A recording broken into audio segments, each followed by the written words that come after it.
The socio-cultural context of the film is that the setting in the movie takes place in a town along the border of the United States of America and Mexico. The main conflict in the film is between a Mexican police officer, Ramon Vargas, and an American police officer, Hank Quinlan. There is a common theme of the lacking of trust between the two, as they struggle to keep each of their respective reputations, whilst trying to prove the other individual wrong. This represents the social struggle that the United States of America and Mexico were in at the time, where citizens from either country lacked trust in their counterparts on the other side of the border, which resulted in social tension between the two.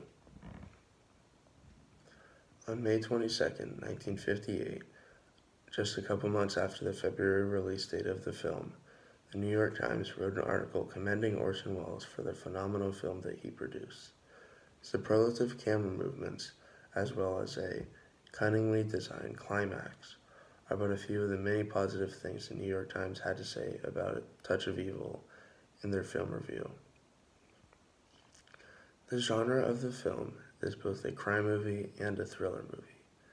The tempo of the film and the way that the tension builds up as the storyline progresses fits that of a thriller.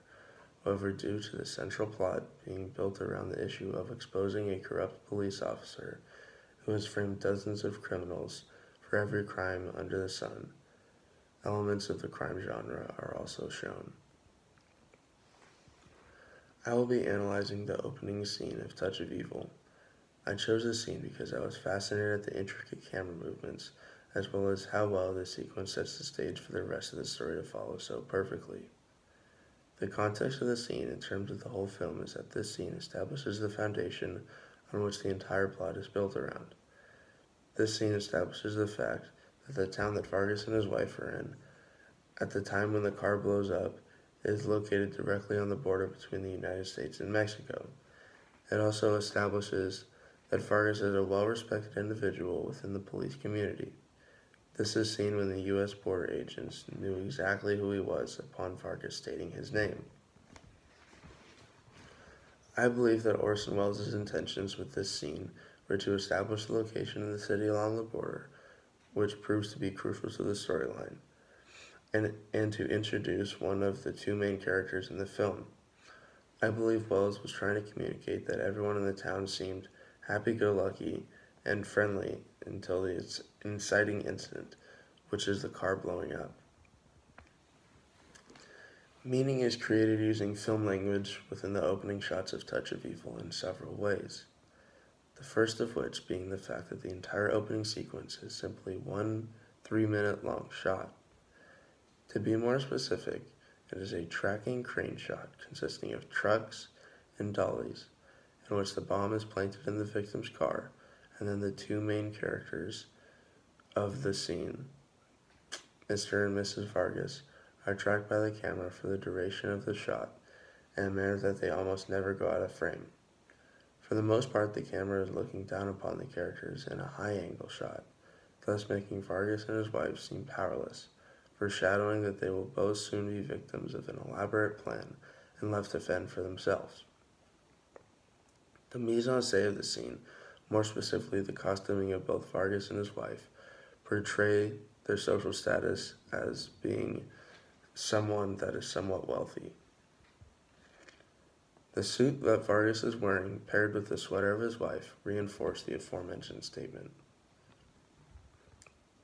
Low-key lighting is used several times throughout the scene on the characters of Ramon, Mike Vargas, and Mrs. Vargas, but specifically in the seconds where Mr. and Mrs. Vargas are speaking with the border agents, it is shown that the characters have unknown qualities which are yet to be explored by the audience. There is high-key lighting present in the moments where Mr. and Mrs. Vargas embrace each other and kiss. This is symbolic of the fact that although the audience knows little to nothing about the couple at this point in the storyline, one thing is clear: they are in a state of relentless love and not afraid to show it, which will come into play later on in the film. The editing of the opening scene is quite simple, as there is only one shot lasting the duration of the scene until there is an abrupt cut to Vargas' point of view of the car exploding. There are several background scores throughout the scene, the first of which is a tense, fast-paced score, which is played over the seconds where the bomb timer is set and placed in the back of the trunk of the victim's car. This score is meant to create tension in the audience as they await the detonation of the bomb. This score then fades into another upbeat tune, which goes on throughout the scene until the detonation of the bomb. This score is meant to portray that the border town is a happy place to be, and that both the unsuspecting victims driving their car across the border, as well as the Vargas couple, are having a good time until the inciting incident.